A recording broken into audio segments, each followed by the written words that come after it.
దేశంలో ఇండియా కూటమి అధికారంలోకి వస్తుందని మహబూబ్నగర్ లోక్సభ కాంగ్రెస్ అభ్యర్థి చల్లా వంశీచంద్రెడ్డి సతీమణి ఆశ్లేషారెడ్డి ఆశాభావం వ్యక్తం చేశారు.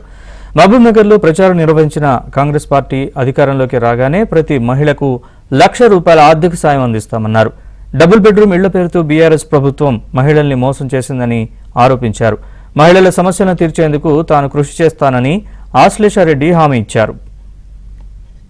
40 ఏళ్ల తర్వాత మన ప్రాంతానికి మన జిల్లాకు వచ్చిన సువర్ణ అవకాశం ఏంటంటే మన జిల్లా వాసి రేవంత్ అన్న ముఖ్యమంత్రి అవ్వడం, మన ఎమ్మెల్యే మన ముఖ్యమంత్రి.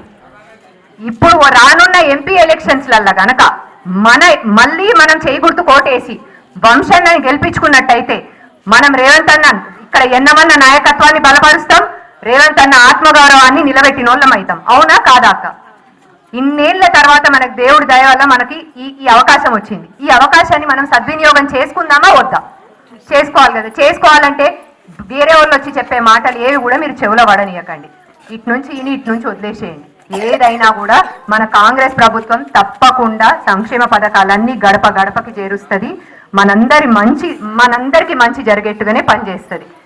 మీరు మళ్ళీ మే 13వ తారీఖు నాడు రానున్న ఈ మే 13వ తారీఖు నాడు పార్లమెంట్ ఎన్నికలో మీరందరూ కూడా మీ అందరి అంటే నవ్వు మొహం చూస్తుంటేనే నాకు ఈ ఎండలో వచ్చి ఇక్కడ కూర్చొని అందరూ నేను మాట్లాడుతుంటే మీ కళ్ళతోటే నన్ను దీవిస్తున్నట్టు, వంశన్నని దీవిస్తున్నట్టు నా మనసుకు తెలుస్తుంది.